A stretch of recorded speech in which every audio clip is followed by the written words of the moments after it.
Thanks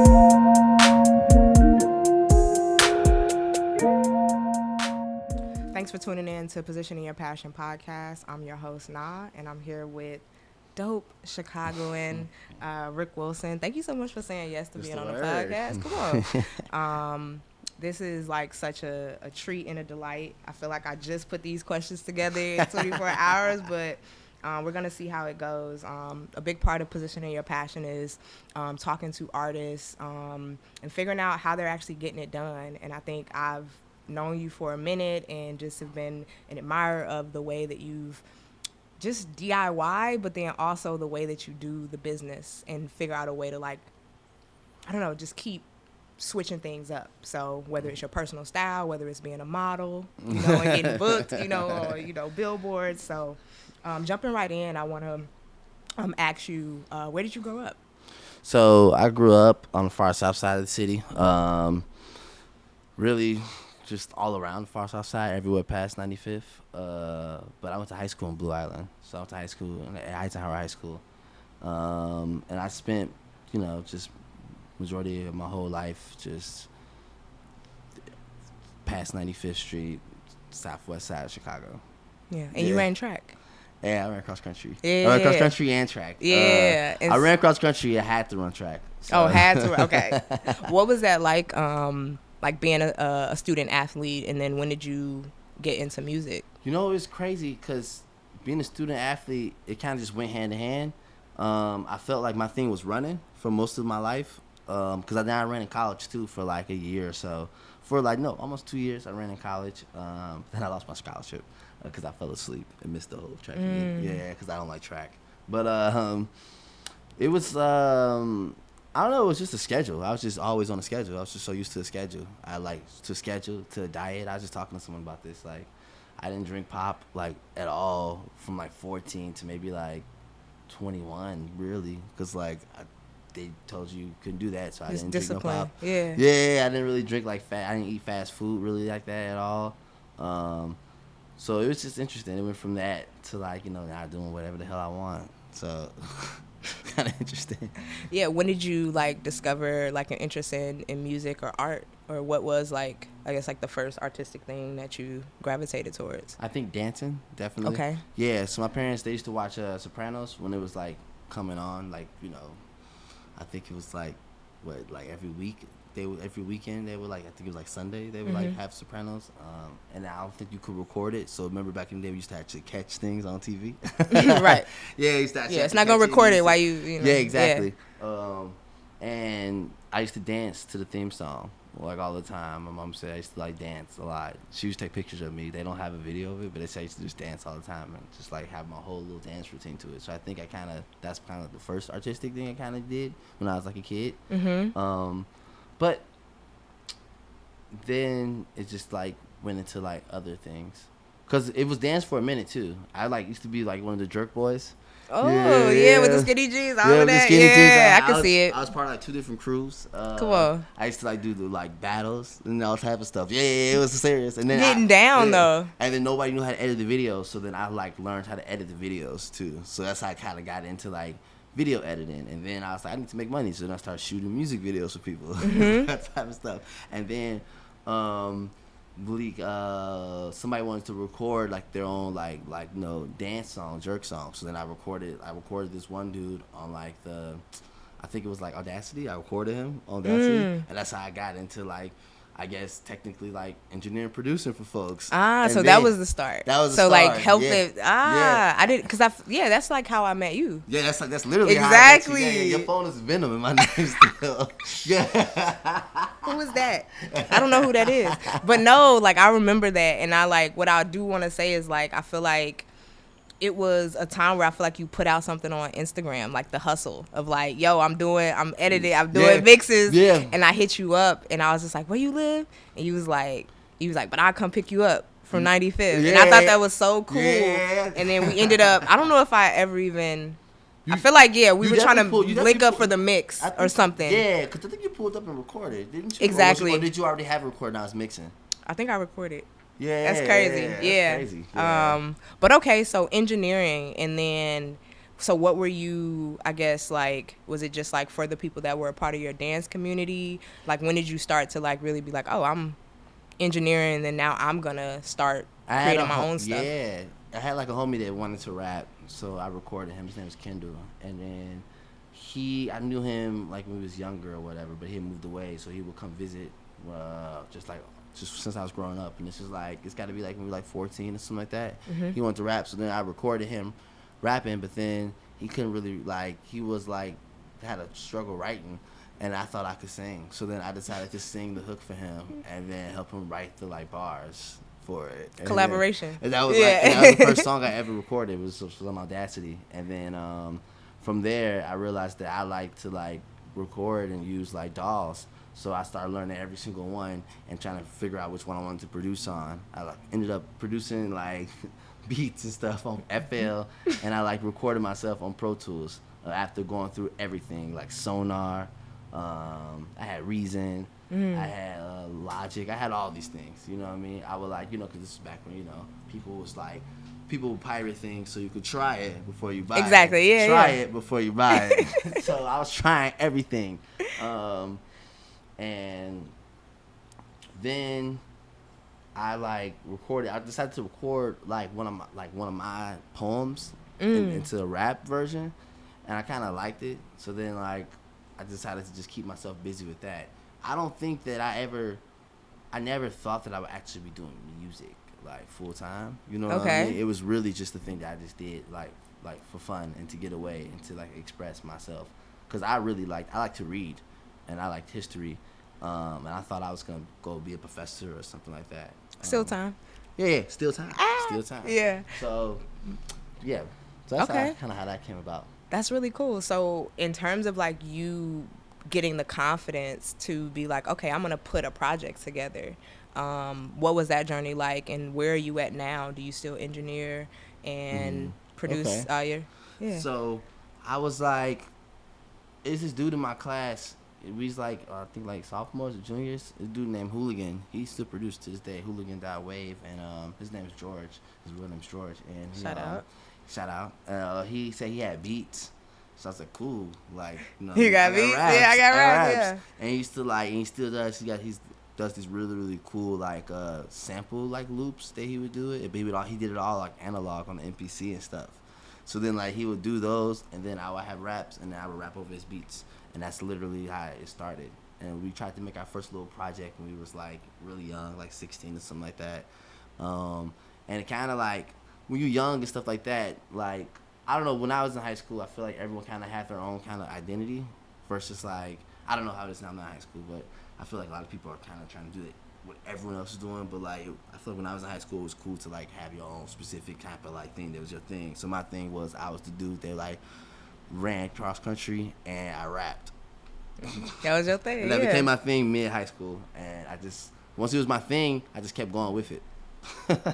Yeah, and so what advice would you give to, I would say, artists that are in a transition? Because you just slipped in there, you're a poet, which I already knew that, but what was that transition like for you of like, I want to choose to be a rapper, and I'm going to like, not to say that you lay your poet self down, but that's the function that I'm going to work hard at. So like what was that switch for you, and then what advice would you give to artists that may be, trying to decide, do I just stick with being an engineer? Do I be a producer? I one, I would tell them they should learn how to do everything if they can, because that like is like really like helped a lot, like with my career and everything that I've been doing. Because like if someone can't do it, I'll just do it myself. You know what I mean? Self-sufficient. Yeah. Like even to this day, like for this last release I just did, I had one of my homies shoot the footage or whatnot, but then I edited it myself. You know what I mean? Like, so that's like that video editing thing has came into play for so many things. When I do like content stuff for brands and everything, like I know how to edit like videos, and that was like a skill that I had before I even started doing music. So I still do that to this day. Yeah. So I would say definitely figure out how to do everything yourself, because then once you can do it yourself, then you ain't really gotta wait on nobody. You know what I mean? The only and you thing, know what you want. And you know what you want. You know how you want to sound. You know, the only thing that about me doing it myself is that it took me a little bit longer than most people. Yeah, exactly. Yeah, you had to but develop. But now it's sustainable, though. It's sustainable. Exactly. You know what I mean? That, and also the reason why I went from poetry to rapping is because I went to Lyricist Loft and I was like, these niggas got really good poems. Like, I was like, these niggas are really good poets. Yeah. And I was like, there's no way I'm gonna stand out amongst like all these niggas. Like, they were all, cause it was just like Louder Than a Bomb, and this just had to be like near the end of my like junior year. And I'm going to Eisenhower, so Louder Than a Bomb did not make it all the way out there. We didn't have no slam teams or nothing like that. And I just happened to stumble upon Lyricist Loft when I was leaving Chicago Freedom School, which we'll get to in a minute. And I went into the open mic, and I had my little poems, and I like, you know, signed up to get on the open mic list, never got on. So then I went outside and started the cipher outside after the open mic. And then that became a thing that I would just do when I would go to Lyricist Loft. I would just try to start ciphers. And I realized, I was like, spitting these poems in the cipher is not like, you know, not like how I want to do it. So then one time I saw this poet named K-Love. K-Love spits her poetry kind of like in a rhythmic way. And she was just always killing it whenever I would see her just do it in the ciphers, a cappella. So that's kind of like, those are two of the things that kind of inspired me to turn my poetry into like rapping. And then I was like, well, and I'm going to present my rap poetry like off K-Love, who I was inspired by, you know what I mean? And Lyric Squad, the whole You Dig, shout out to them. So that's kind of what really inspired like just my presentation of it all at like in the beginning stages. And then, yeah, that's kind of how it happened. And then it goes into other things, you know what I mean? At some point, I decided I didn't want to keep doing, like, try to keep doing and focus on being like the best rapper of all time, better than everyone. Like, I want to be the best rapper to myself. And I'm tired of not dancing at my own show. So I decided to like put these bars over beats that were like, that people can move to. Because I feel like the more you move, the more you feel. So. Well said. Come on. You have, I would say, like your, in a way, like a genre that you've defined for yourself in the way that you build your, like, just sound theory. Do you have a name for it? I appreciate that. I don't know. You know, people start, it went from like, people start naming my music for me. And I kind of like, I was like, well, let's see how far this will go. You know what I mean? So like in 2018, I made this mashup because I'm like, you know, just nerdy. I'm on Pro Tools and I'm listening, and I peeped that like Migos and Earth, Wind & Fire was the same BPM. So I put them over each other and then put it to the Soul Train video. Or was just a Soul Train video like from back in the day, and I tweeted it, and the tweet went viral. Everyone went out everywhere, and then people on Twitter started calling me Disco Rick. So then I was like, okay, cool, I'm gonna go with that. I like that. Disco Rick, that sounds cool to me. And then I was like, well, how can I recreate this like mashup that I made my own music? So I started making music that I felt like can kind of have that same feel, and then people started calling it disco rap, and I was like, cool, I'm down with that. You know what I mean? And then I was like, well, let me figure out the history of disco before I just run with it. And then I found out the history of disco, and I found out how it was created by like queer, black, and brown folks in fucking the middle of New York. And I was like, fuck yeah, okay. That like, aligns. I'm rocking with it. That aligns what I stand with. So I'm like, cool, let's do it. And that's kind of how I went. And I think like people start calling it disco rap. I call it funk rap. I like funk rap because it's like you can like everything. You can have funky disco, you can have funky house, but no matter what, like it's gonna always be funky. So that's why I like to call it that. You know what I mean? Funk rap. But I'll take disco rap too. You know what I mean? I'm not scared of people calling things disco. I think everyone's kind of realizing that disco doesn't suck at all in the last like 10 years. So and it wasn't just the 70s. It wasn't just the 80s. You know what I mean? It wasn't just like Saturday Night Fever. So and I think people align that with everything Saturday Night Fever and everything that came after with disco. Not saying the Bee Gees aren't hard as fuck, but then like I think it got really commercialized and they started like making all these really, really bad disco songs.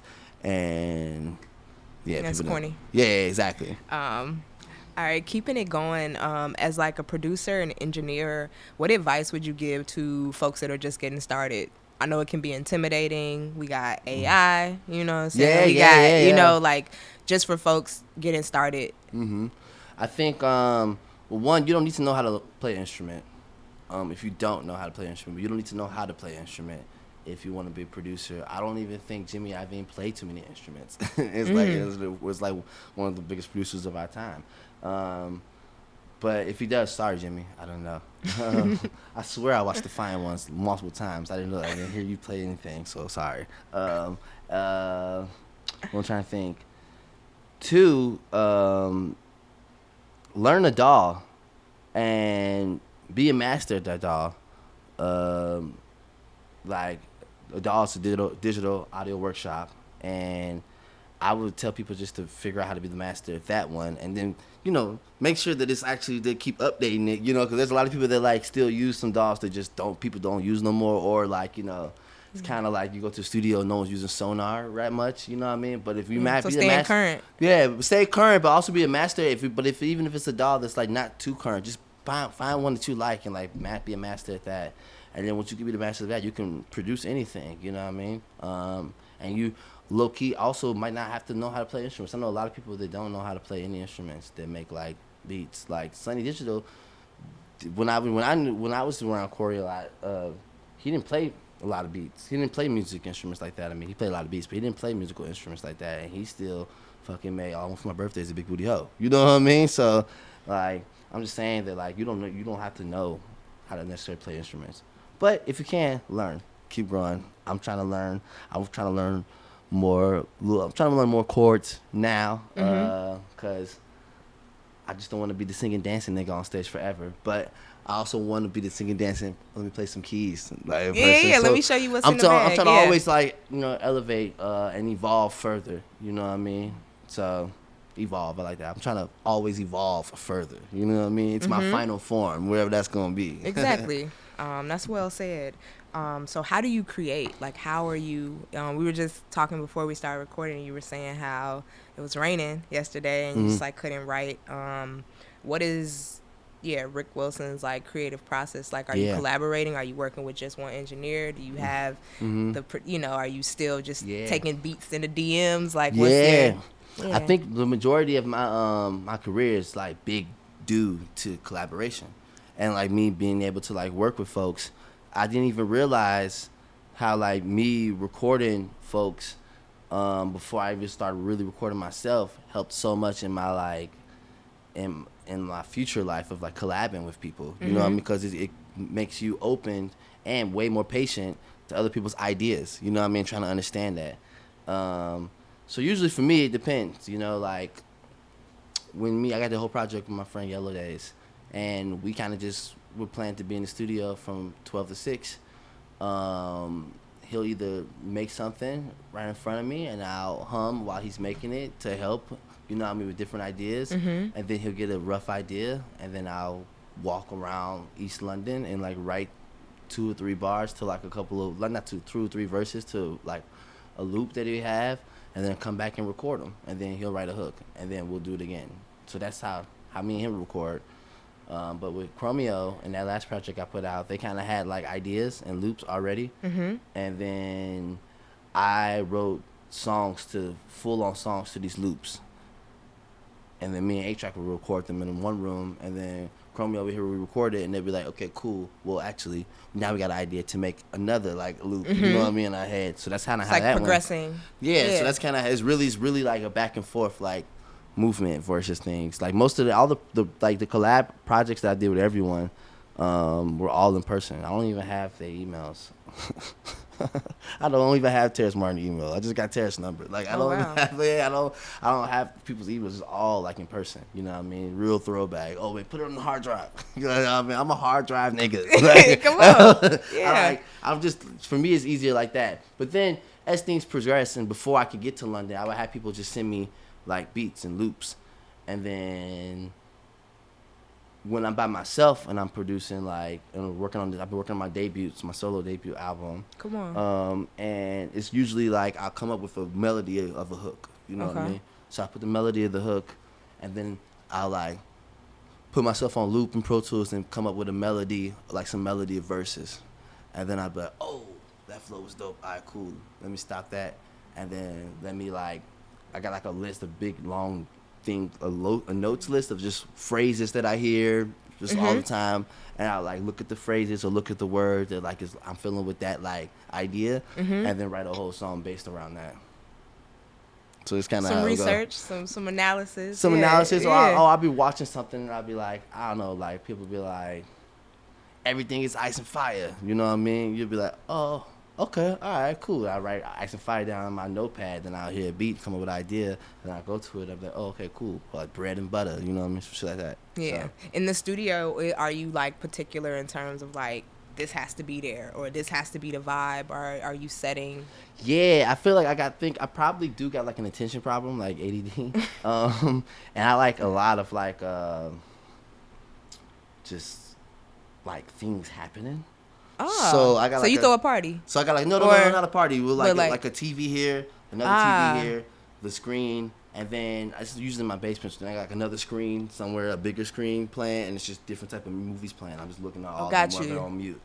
Yeah, I'm listening to the beat and writing. Different things to engage with. Yeah, stimulate. Yeah, especially like if I'm like working like by myself and it's at night. You know what I mean? I usually like to work at night too. Like I like to write during the day and then record at night because like no one calling you at like after 1 a.m. on like Tuesday and Wednesday. So it's really just me by myself finally. You know what I mean? You got the time. Yeah. I got the time, or just like the time and the space too. You know what I mean? Because sometimes like you can be like writing or recording, especially when I'm home. So like I got a house just like in Blue Island now, and it's like my mom's the youngest of 10.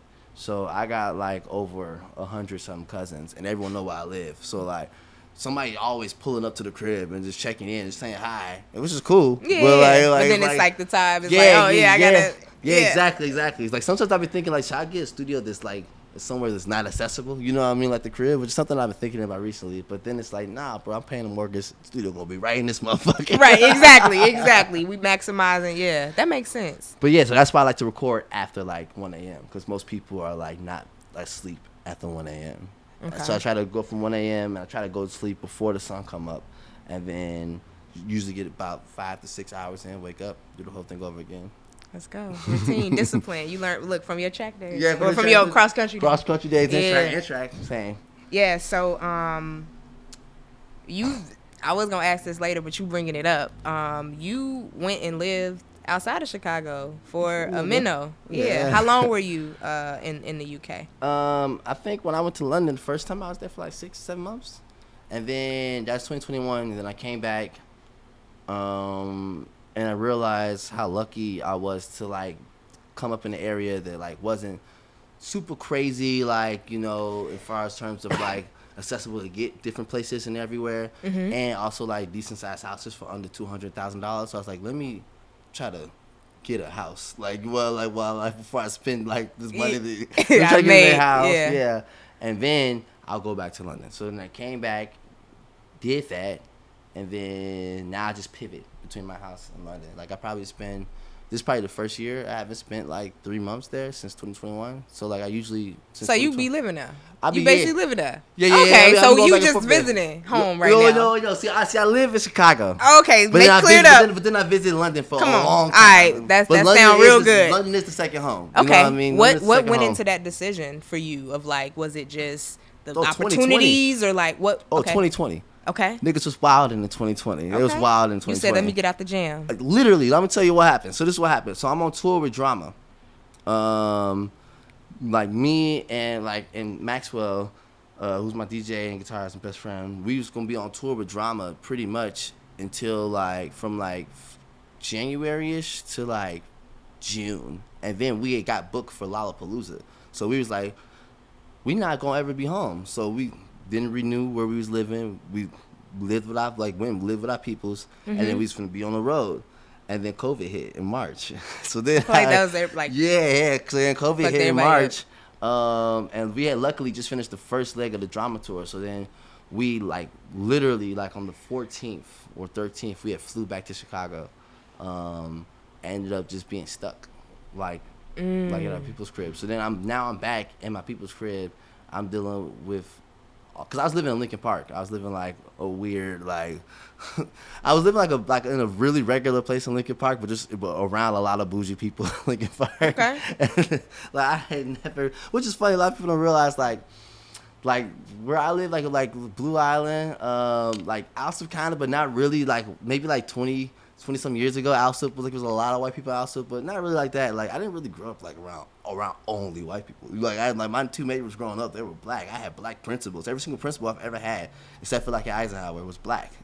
So I wasn't really in like all white, and I just went to Clark. You know what I mean? So I went to Clark in Atlanta for like a year and a half, and I was in the West End. So I not really lived around a lot of you were out of your element. Be quiet for people. Sure. You know what I mean? Uh-huh. I was going on runs and shit in Lincoln Park, and people was looking at me like people be jumping when I be on a run. Like I'm gonna do something to them. I'm like, babes, it's like 2 p.m. You know what I mean? That's crazy. Like so, I came back after tour, and I was in I was staying with my peoples, and when you stay with your peoples and where you from, that come back all the drama that I hadn't read, like not really thought about in the last it's like 2 real years. in your face. Yeah, because I've been trying to get out of the city. I spent so much time trying to get out of the city, and now I'm stuck in the city. And you know what I mean? Here, yeah. So now I'm like, and I'm reconnecting and hanging out more with like the people that I grew up around, because ain't nothing happening. Like even like up north in Chicago, ain't nothing happening. Yeah, it's idle time. So I'm hanging out with my homies all the time that I grew up with, because those are the only people that like you have to have your small circle of people,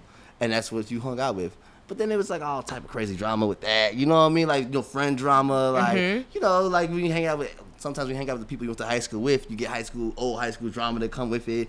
Then on top of that, while that shit was happening, then the uprising happened, 2020. I'm like, oh shit, I'm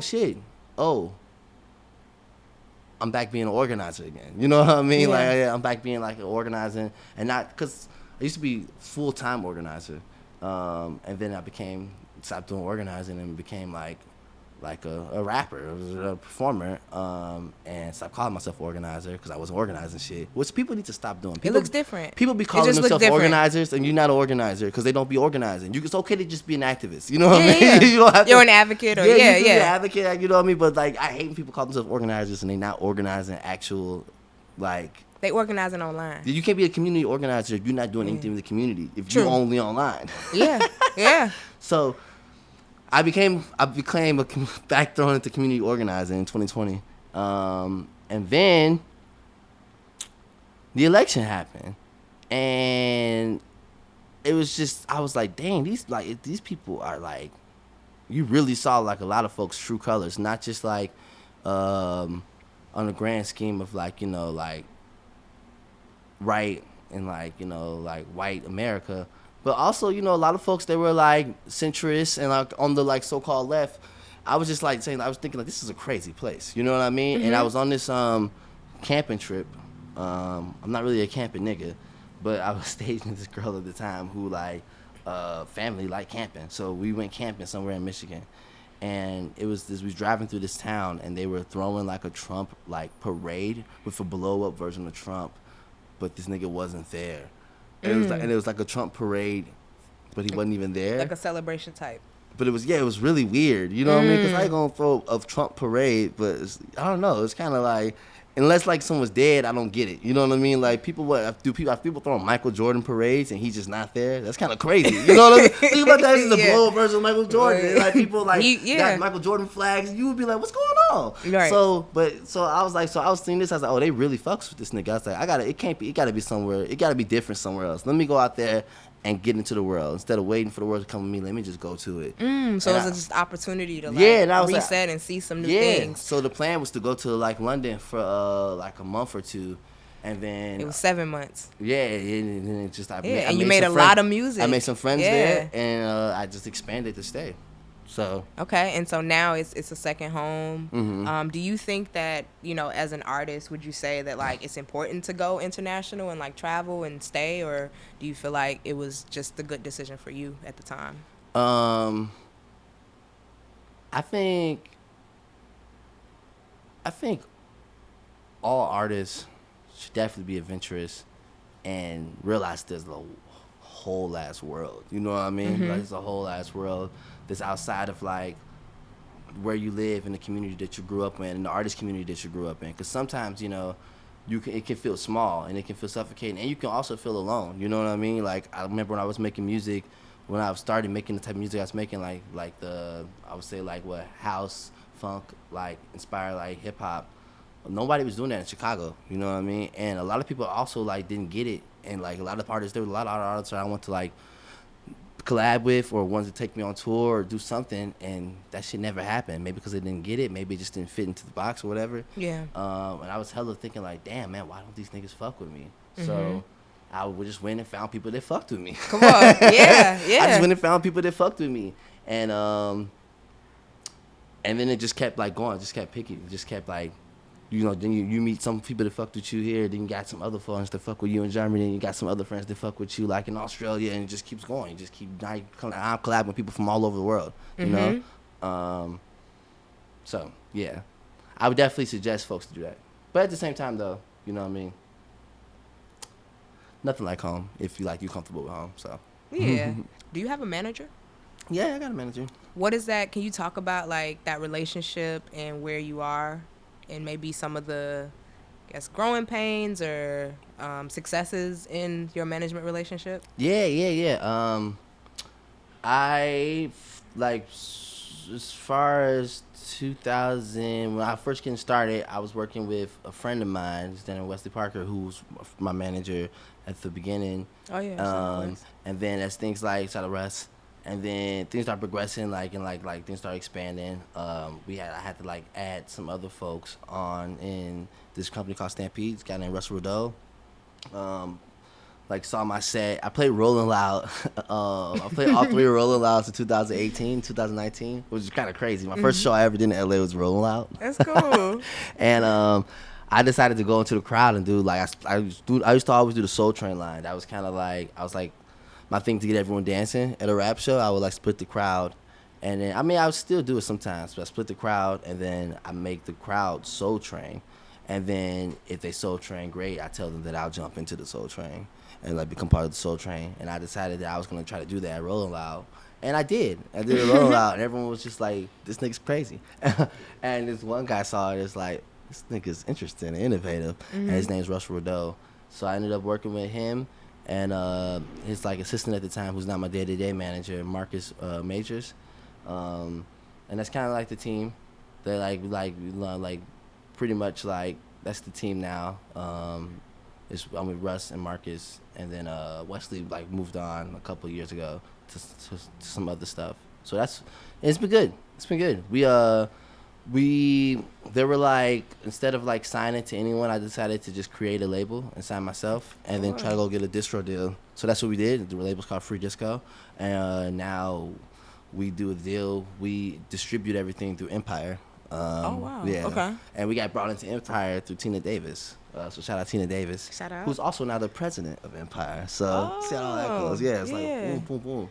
So that's kind of how that happened. And kind of like, has gave me like a different type of freedom or whatnot. So it's cool. And how distro deals go, a lot of people don't know, is you'll give them like an estimate of like how much you think a project will cost, and then they'll approve that budget. And nowadays they used to be like, we approve the budget and just give you the money, but they don't. Pretty sure they have people. They realize they're losing money like that. So hold on, we got to curate some checkpoints. So now you invoice. Yeah, so now you invoice everything. You know, after the approved budget, you invoice everything as your own label to the distributor. Be like, we need this to do this, we need this to do that. And it's like a longer process, but that's how that works for anyone that's ever wondering. For any artist that I wonder how that works, like, you know, starting up your own label and then getting a distro deal, that's usually how it works. Would you say that is like a way to go, or is that kind of a new way of like being free? Of like, yeah. You know, this is a way it depends. It depends, cause I first got before I started my own label in 2018. I did a Soul Train line at this show in Appleton, Wisconsin, which is like super random. But one of the older men that was there, this old white guy that was there, went back and told his son, who owns this record label called Innovative Leisure in California, about me. And then Jamie Strong reached out to me and ended up being my first time I ever signed. It was with like an EP deal with Innovative Leisure. And Innovative Leisure kind of helped me really get my foot into the music world a whole lot. They helped me get my publicist, shout out Sam. They helped me get like, you know, just first playlisting, first shows out of like, you know, the city of Chicago, like helped me get my agent, you know, they got me with ICM. So there is a lot of pros to like signing like record label deals with labels. But then at the same time though, there's a lot of, you still got to do the work. Like Innovative signed me, but then I still went out and found all the producers, and I mixed and mastered that whole record myself. How long was your deal? You know what I mean? Or like what was the terms of your deal? It was just a one-off deal. Ah. So it was just a one-off EP deal. And then after that, Me and Russ, Russ and Stampede Group, we came together. We created Free Disco, my independent label, and then we got a distro deal through Empire. So, but it's always different terms. You know what I mean? Like my deal with Empire is only for one album. So then after this album, it was for a couple of projects like the EPs and stuff I did. But then after this first album, you know, see what it Next is. deal, yeah. Yeah. That makes so. Where are you? I would say in like wanting to be the label that has other artists. Like, are you at that point, or are you still just like, I'm taking care of me, I'm running my business? I remember so Chromeo, I've learned got a lot of OG knowledge from the funk lords themselves. Dave and P own a label called Juliet Records, which is actually what we released Cluster Funk on. We were split it between Fool's Gold, 8-Tracks label, my label, Free Disco, and Juliet Records, which is kind of fucking crazy, right? So all three artists came together and then split it three ways. That's really innovative. Split it 3 ways through their own record labels. And they told me that they never put their own music out on their record label because they would rather like focus and put the focus and the resources on the artists that they sign and trying to get them out there, and they would rather just sign to like a Sony and do like a one-off deal, whatever, with Sony for their album, and have a team at Sony deal with their album. And I was like, dang, that's really smooth. So I think after this first album, that might be something that I might do. Okay. So we may see the next, coming up of, what do you call it, disco or just genre blending artists. Yeah. Maybe out of the UK or Chicago that you're able to like. And that's really the goal. Support. Yeah, that's really the goal. I definitely want to center it around people of color that like make music, that make like disco, funk, house, dance music, in that sense, because I think Black people are very not heavily represented in the dance music world these days. I think for this, I've been making dance music or music that people would consider dance music for the last 4 or 5 years.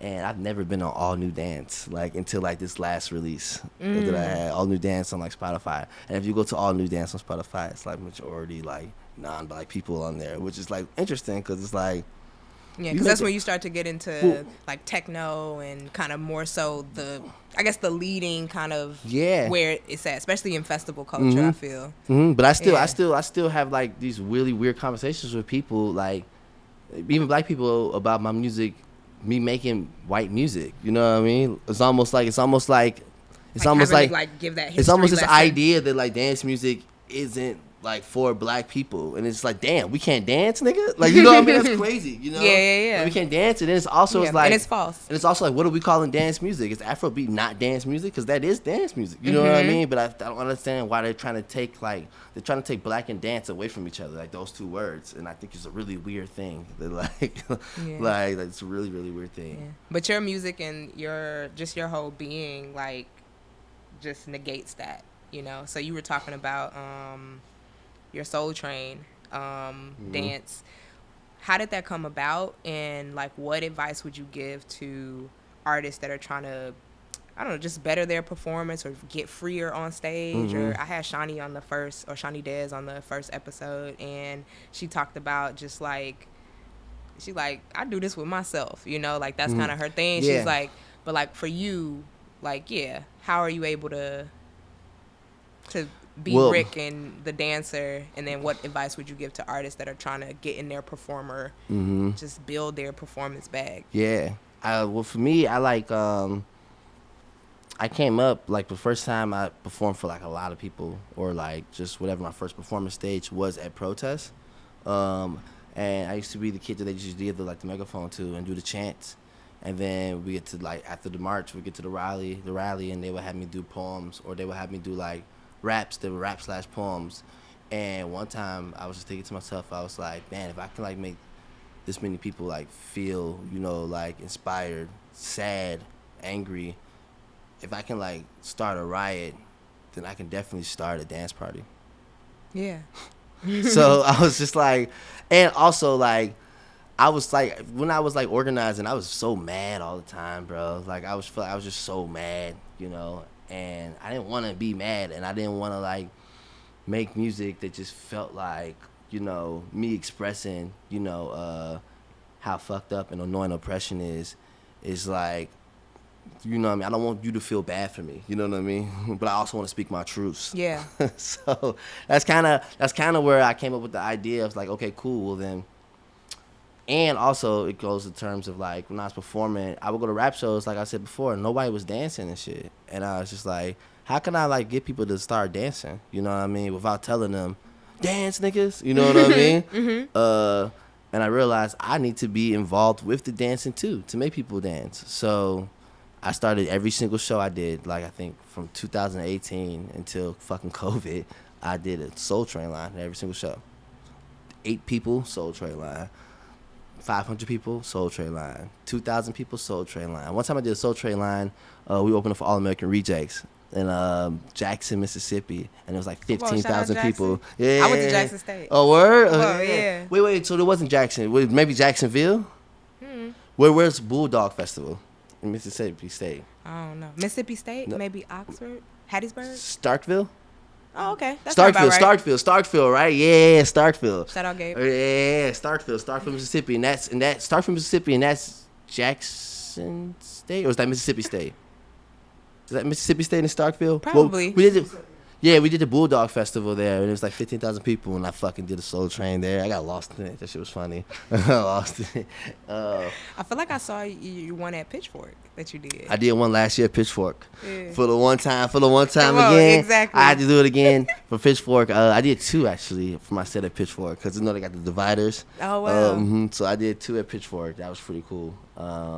Yeah. But I don't know. I think I want to. I feel like I probably broke the world Guinness record for like the longest Soul Train line for anyone. But I'm gonna just claim that shit. We gonna figure that out one of these days for someone. But that's my goal. That's one of my other goals. I'm gonna do that. I love I love history. You know what I mean? Yeah. I'm obsessed with history. So I'm like, if I could just be in any sort of history book, it'll be for that. Come on. You know what I mean? Yeah. So for artists, it's just like being able to just find a thing and be consistent with it. That's what I'm hearing. It's like you were like, I'm gonna do a Soul Train line. I already love to dance. Yeah. Right. I'm gonna invite the audience into being a part of what I'm already gonna be doing, and then from there, it just becomes a thing and it catches on. Yeah. I love that you said that whether it was 8 people or 500, you still did it. It's the same show. Yeah. It's the same show. Yeah. Literally. But sometimes them 10 people Soul Train lines be lit. Like, because everyone feel like they need to do something. And it'd be really, really fun. At this point in your career, how are you making money? Oh, I do, this is not me. I was going to say, that was me. Oh, people don't call me. That's not good. How do I make money? I do for my shows. I modeled for a couple of, I guess it's, I don't know. It's like, I guess I am, it's like a model. But it's like yeah. You said you like got an agent. It's It's a branded thing, so it's like a branding. Like he's like a music, but he's like doing photo shoot for Vans. So it's like for like brand partnerships. I guess is what they call it. Like yeah. Managers, Marcus would call it a brand partnership. I do a lot of brand partnerships, which is crazy because when I think about brand partnerships, I never really think. I used to think so deeply about the brand and everything they stand for, but now it's just really like, do I fuck with the people that work there? You know what I mean? Yeah. It's that simple, right? Because if you go back in the history I'm gonna get mad. And everybody. Yes. I'm trying to think. Okay. Well, yeah. I mean, that sounds good. So it's like there's your performance. There's royalties too. So there's royalties. Syncs. I do like a lot of syncing. I'm with secretly. Can you explain that for publishing? People that may not know? So sync. So I got like in 2018 I got a publishing admin deal with Secretly Group. Secretly Group is pretty much like it's a company that like also owns multiple different record labels, but also like a publishing like company. They signed me to an admin deal, and what their job was, and what they did was they took my music and they brought it to like.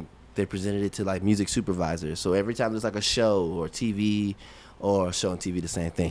But like a TV show or a movie or a commercial, there's somebody that's over the music supervising of it. Someone's like job is to figure out what music is going where in this motherfucker. Yep. And they go to like publishers to just get that.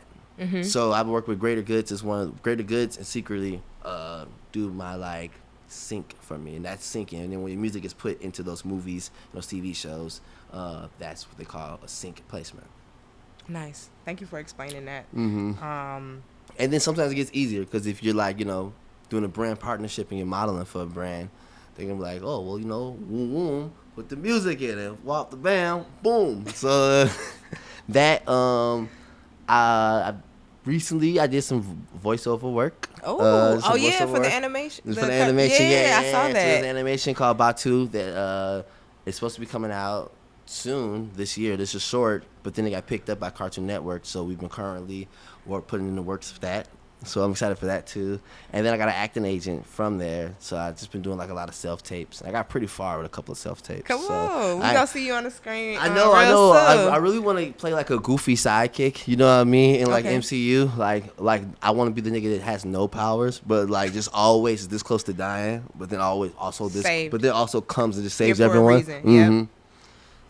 Or I could just replace like Samuel Jackson, Nick Fury, because I know y'all tired of that nigga. So just let me know. Not Sam. Yo, Samuel, like how did he finesse? He's like, Samuel's like, I don't want to be no superhero. Make me the leader of the whole you did. You know what I mean? I'm gonna be in every single movie. That's a finesse. His agent is the truth. Shout out whoever his agent was. Shout out agents. At this point for you, I mean, there's so many things that you have done. There's so many people that you've either worked with or open for. Any dream collabs, dream folks that you would want to work with? Yeah, Stevie. I'm trying to find Stevie Wonder. Yeah. I want to find Stevie Wonder. Corey Henry knows Stevie Wonder. That's my boy. Corey, connect me with Stevie. I keep on telling you this. I want to connect with Stevie Wonder. Do a song with Stevie Wonder and Corey Henry. That'd be lit. You know what I mean? That would be super lit. Who's another dream collab? I like Rhapsody a lot. I love to do some stuff with Rhapsody. Rhapsody's sick. Yeah. Rhapsody's a sick ass rapper. If y'all don't know who that is, check her out. Yeah. Dream collabs. And it could even be, I don't know if it's dream collab. Yeah. I mean, it's Chicago, so everyone knows Chance, but I always been wanting to do a track with Chance in my world. Do get Chance on like a Ric Wilson funk rap type joint. And he kind of hit it with the Yeah. That kind of, it gave obviously footwork, but it was So I think that would be sick. I always loved Fatima, like No Name. I always loved No Name. I always thought she was incredible. So I've always would like to get a No Name verse. It's almost like getting like a Jhaylen verse. It's kind of like if you can get it, if you can get it, it's gonna always be great. Man, who's some people I've been like listening to? That's good though. I mean, I feel like that's good enough. Yeah. I mean, maybe even if you want to shout out somebody on the UK side. Yeah, that's what I was gonna say. Cleo Soul is incredible. I just got. I want to do something with Cleo Soul, or fuck, I do something with the whole Salt gang, because Cleo Soul's Cleo Soul's fiance produces everything. I think I read from Salt. He's like the producer and like pushed everything together for Salt, and he also produced Little Sim's last album. Or not the last one, the one before this New Dance one, the one that everyone knows with the Hearts on Fire Snakes, Inflow. I would love to collab with Inflow and Cleo Soul, just like a whole thing. Like I just was like that nigga's hard. Inflow is fucking hard. So you said it, so it shall be. We gonna see. Put it out there. Look. I used to always say I want to do something with Chromeo, and I did a whole album with them. So you never know. Y'all never know. You never know. Final question. You never shy away from just saying how you feel, specifically when it talks about advocating for Black and brown people. And it's something that is like a through line. And I know that you said that you stopped being an organizer, but I think you found a really unique way to still put those nuggets into your music. Yeah. Can you talk about just why that is important for you, and then just maybe some last bits of advice of folks that may be trying to navigate that, because it's like, you don't get all the brand deals if you choose to be that artist, right? Yeah. I think I pissed off a lot of people this year because, I guess the music community, the music industry decided that they were all gonna be Zionists. I was like, well, hold on. I was like, where did this shit come from? I was like, this is kind of crazy. I was like, wait a minute. So all y'all just been thinking this all the time. We be out at the little after parties drinking, having drinks, and y'all low key just out here just. I ain't know. So sometimes I'd be surprised because I'd be like, I'll post something, I'm like, clearly everybody knows this is wrong, you know what I mean? And then niggas be like, nah. I was like, oh shit, well, I'm not gonna buy my shit, you know what I mean? Yeah. And I think it goes back to you asked, like, that's just who I am, you know what I mean? Even before I was an organizer, I was a young person that believed that I got just as the right to be here as everybody fucking else, and I got just as the right to be fucking like to feel as free and do what I please as much as everyone else. When you black and growing up, especially coming from the South Side of Chicago, it's white people always trying to tell you where the fuck you can't be and what you can't do. You know what I mean? Like me feeling nervous around police officers should not be a natural thing. You know what I mean? And people just be. I'm not a big fan for things just are the way they are. Fuck that, man. I'm gonna change that shit if I don't fucking like it. So that's just how I am, regardless.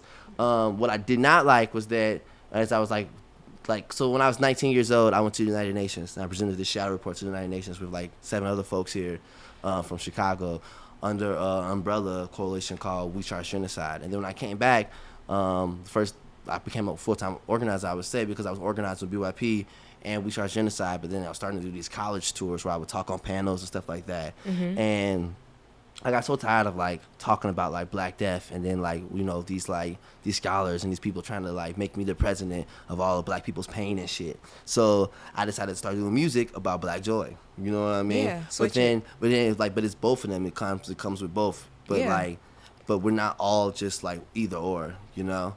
And I think that's kind of how I've been trying to operate with just everything in my career in general, you know what I mean? Because everyone could like people like a lot of times people would think I can tell folks would be like, you're so fun, and I was like, damn, I just did a whole song about motherfuckers getting shot and killed, motherfuckers like, you know, getting kidnapped by the police, you know what I mean? But it just happens to be on this 4 on the floor beat. So I think for me, I don't know, I think that's kind of the route it went. Yeah, just natural progression of So the just- art. yeah, and then yeah. obviously your own realities. Yeah, right? yeah, yeah. It's like, how am I now channeling this? What because also the Black experience is not just oppression too. You know Yeah. what I mean? Like we got people playing like Computer Love everywhere on motorcycles and shit on the South Side. You know what I mean? Like I grew up going to cookouts with people playing house music and dancing and having fun, and like, you know, it's so much Black joy that also goes along with like, you know, the Black struggle, you know. And I think our joy is the reason why it's like a real big part of our resistance, you know.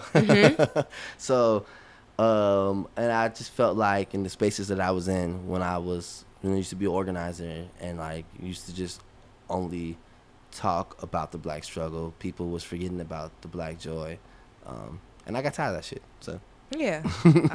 Well, yeah, your music does bring a lot of joy. Any like last words for any, I would say, like artists that are in that, I don't know, there's like something that like, what is it? I saw from I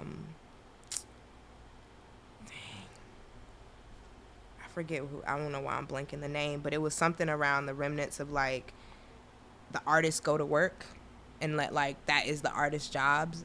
And obviously there's the Nina Simone quote around artists reflecting the times, but like for you is like, if there is an artist that's struggling of like, you know, the either or, should I post this or like, should I be this on my or how should I use my platform? And I think you've been able to really create a nice like, this is who I am, this is my platform, and now you even finessed one of your tweets actually becoming a part of a campaign as well. Yeah. So facts, it's like, facts, yeah, and like, yeah, I would so yeah, just any like words.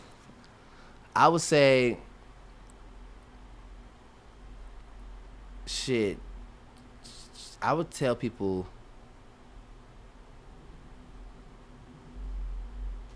Miriam Kaba is one of my mentors, and she'd always tell us, she said, focus on the people in the room and don't focus on the people outside of the room.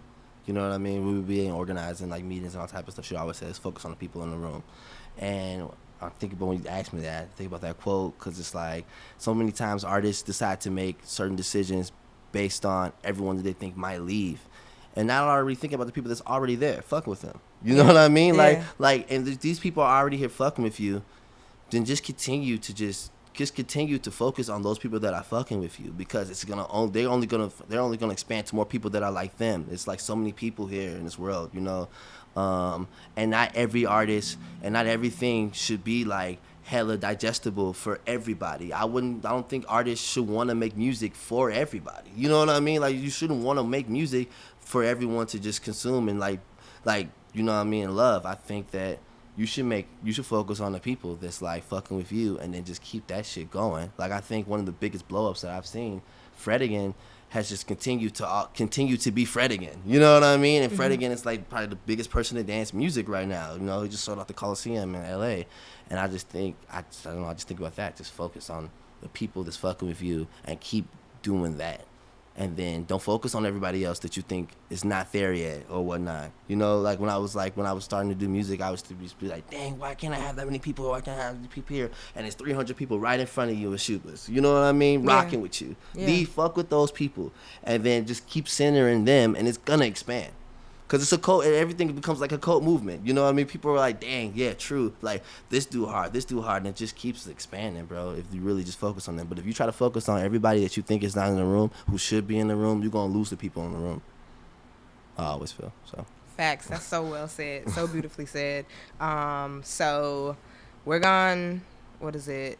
I did have one more question, but I'm not going to ask it. You can ask a question. No, plug. Okay. I'm just... I mean, you working on that debut? I'm working on my debut. It's like pretty much done. It's pretty much me done. A little sneaker link or something. Yeah. I ain't gonna send it out. Yeah. I gotta get. I can send you some links, something like that. We're gonna debut. It's pretty much done. I just put a song out called "We Aight" that I did with Mayor Hawthorne, which is someone that I always wanted to collab with. It'd be happening. So like, I have my friend Party Pupils, who is a producer. Was just some dude that like found my music on the internet for fucking with me. I'm fucking with him, and he goes, man, I really think you and Mayor Hawthorne should do a song together. That would be my dream for y'all to actually do a song together on my beat. And I was just like, well, shit, I always wanted to do something with Mayor Hawthorne. Like, so then we do the session. Mayor Hawthorne walks up to the crib. He's like, man, I've listened to you for a couple years, dog. And I had no idea. He's like, dang. And then Ivan Brass Track was also there for a session with us, and then we all just came together and just like made this track together like in one day, and then mixed it down, put it out. But I think that's another thing too. Like, just because everybody not reaching out artists don't mean they ain't watching. You know what I mean? Don't mean they ain't watching. Everybody don't hate you. Everybody don't hate you. Everybody just also probably shy too. You know what I mean? You just never know. And then also I realized everybody also might be waiting on the intro. You know what I mean? True. So sometimes don't be nervous to make that intro. Cause like I hit up like George, I hit up Yellow Days on like me and Yellow Days became friends on Instagram. And now he's one of my best friends. You know what I mean? I'm in his wedding and shit this year. And like I pretty much like went around the world, we toured around the world together just cause I decided to reach out. You know, so that's another thing too. Like, don't be afraid to reach. Don't be too shy. You know what I mean? Don't be too shy. It's either gonna be a yes or a no. You know what I mean? Can you tell us like a potential like drop date for the album? Or y'all, you know? Well, you know, my ass decided to continue to go on tour. Okay, so it's just in there. It's just in there waiting. This year, this year, hopefully before the end of summer. Come on. Hopefully before the end of summer. We gotta talk to Tina Davis, but hopefully before the end of summer. All right, that's amazing. Well, thank y'all for tuning in to Positioning Your Passion podcast. You can follow us at Positioning Your Passion. You can follow me at Child of Genius, and you can follow me at Ric Wilson. Is everywhere, or just put Disco Rick with no K. There's another Disco Rick, so Disco Rick with no K.